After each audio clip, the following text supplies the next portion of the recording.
Alright, I want to talk about friction. I mentioned before that I have a systems booklet. It's something I've been writing. It's for all my life. It's basically just the collection of systems of maintenance that I have that I do in order to be okay. And I want to go through this, but I want to talk about the base concepts that we can then use to talk about more complex things. One that I always come back to is friction. And it obviously relates to the physics of friction. So I'm going to try my best explaining that. But let's see.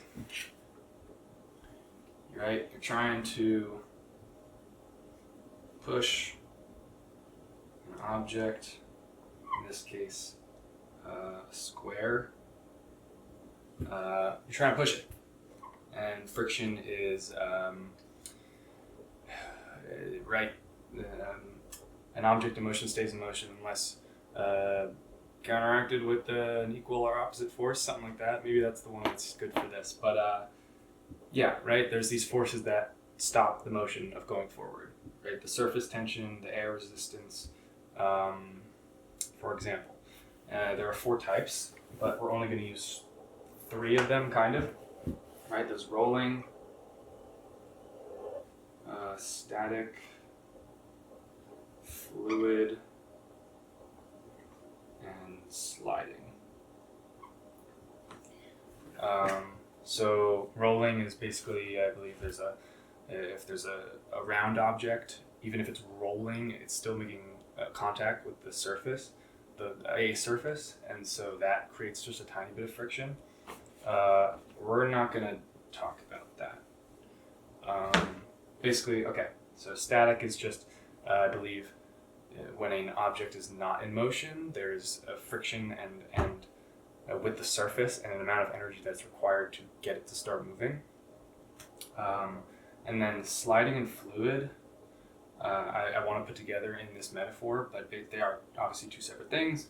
Fluid is like gases and liquids and the resistance that they have. So like air resistance and water resistance, fluid.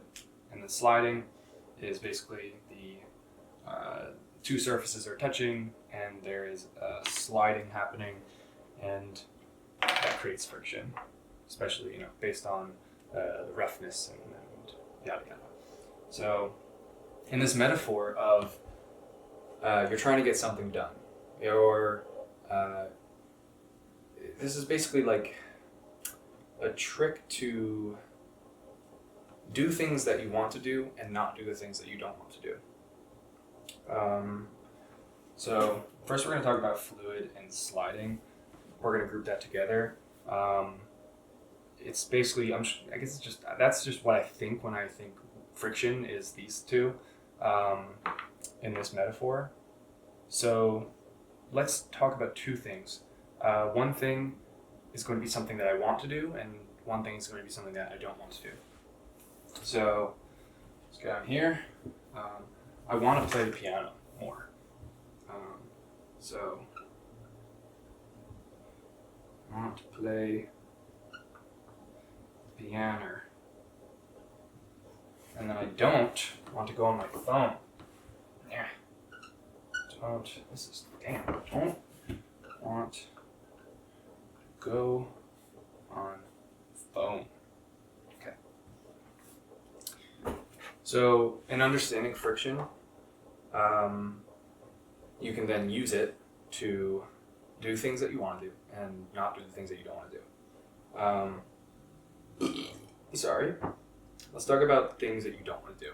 I think that's easier to understand. But so you don't want to go on your phone. I think one of the biggest problems about the phone is it's just so easily accessible. And I feel like once I open it up, the next thing you know, I've already went on Instagram, I've already went onto YouTube. It's just so easy. There's a fly in here.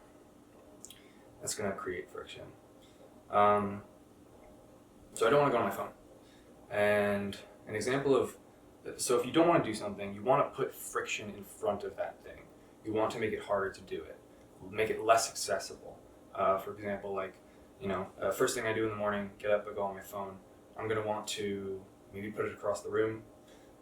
Maybe I got this app that, like, when you open up Instagram, it makes you wait like 15 seconds, and then it makes you look at yourself, and it just putting that little bit of friction in front gets me to think, am I doing this intentionally, or is this just the body just, like, it's crazy, the muscle memory to just open up my phone, go to browser, go to YouTube.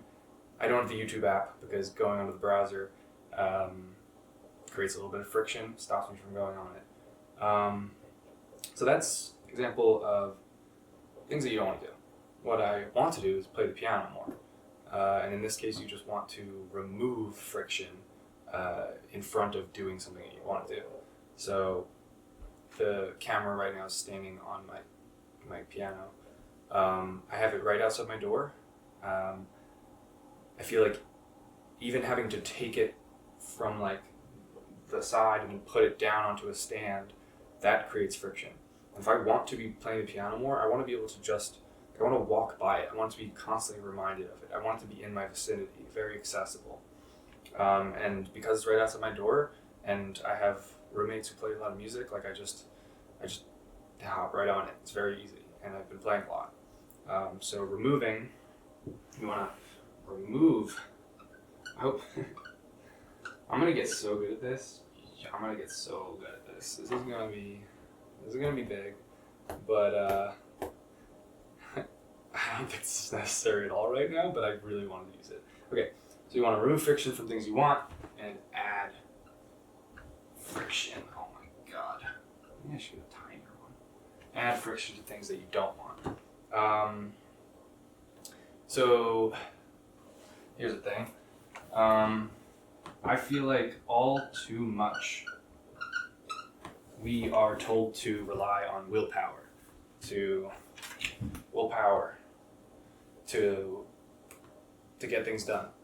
But for me, willpower it fluctuates too much, and I think relying on it is inconsistent, and it's just not reliable. And so I say, fuck willpower. I say, instead of relying on willpower, that's what I have. That's what I have this for. It's things that I can do to not rely on willpower. Holy moly, this fly. Oh, I was gonna get it. Okay. For example, this is why I have roommates, and sometimes the dishes pile up. What I could do is go up to them and be like, you gotta just try harder. Can you just do the dishes more? Can you just try harder? And I don't think that's taking any actionable steps to actually resolve the issue. I think that brings guilt and shame into the situation. And of course, sometimes they still have to pull their weight. But I think a better idea is to remove friction from the task of doing the dishes. And for us, one of the big issues was we didn't have enough drying space. So, there'd be things that are still drying, and it's like, well, I don't want to do the dishes if there's still stuff drying. And so I added more drying space, and I also made sure that different things that dried at different paces were grouped together. So like all the mugs are grouped together, all the plates were drying together, so you can kind of put them all back together instead of some of them being wet still, and then you're like, oh, this all just adds friction to a task that nobody wants to do. I sometimes have like texture things where I need to wear gloves. Adding gloves removes a lot of friction. God, yeah, not a fan of touching dishes that have been sitting there for a while. But that's fluid and stance sliding.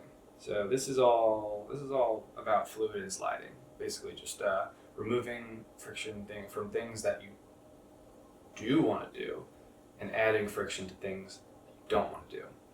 But now let's talk about static. So in this metaphor, it's pretty similar. It's just the amount of energy it takes to start the task. There are ways to make it easier to start a task. Instead of, right, you're up here, this is for static. There's a big old domino right there, and you're kind of just, you're trying to just kind of tip it over, you know? And there's a lot of energy that goes into that. But if you were to break a task apart into smaller, more actionable steps, it's more like dominoes that just get bigger. And all you gotta do is tip the first one.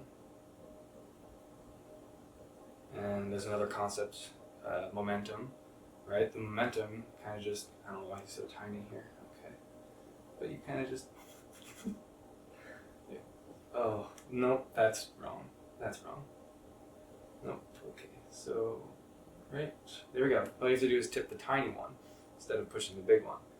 Bad, good, good. I hope this is helping. But, yeah, so I have a task board, post-it notes. I'm gonna have a video about the task board, momentum, and yeah, that's gonna be a video probably. But on the task board I have post-it notes, and there might be a pretty grandiose, big, general goal to do. So like, you know, make a movie. Or one of my examples is like, it's just like, get headshots. I gotta get headshots. And there aren't really any actual steps from that. It's like there's no, I don't know what, I still have to think about what to do next. And in order to have this domino effect, I break it down into smaller actual steps. So the first step would be schedule it. Just schedule the headshots. And then that gets the ball rolling. Momentum is a big thing. I try to have like a morning routine, and do the tasks that I start in the morning are like so small. You know, make your bed. It's a very quick thing to do, and that gives me the motivation to keep going. And then I do a slightly smaller, but a slightly larger one, and it gets the ball rolling. So that's static energy, static friction. Yeah, this is just, it's something I'm going to call back to probably a ton. Something I think about a lot. It's something that's used a lot in real life by businesses, you know, like it's very easy to get a gym membership, but it's very, very difficult to stop the gym membership. They put as little friction in front of starting, and then as much friction in front of stopping. This is on purpose, you know. It's lucrative. It's a business, and yeah, being able to recognize friction and then use it for yourself, I think it's a good thing. Shout out to the board. I'm done now.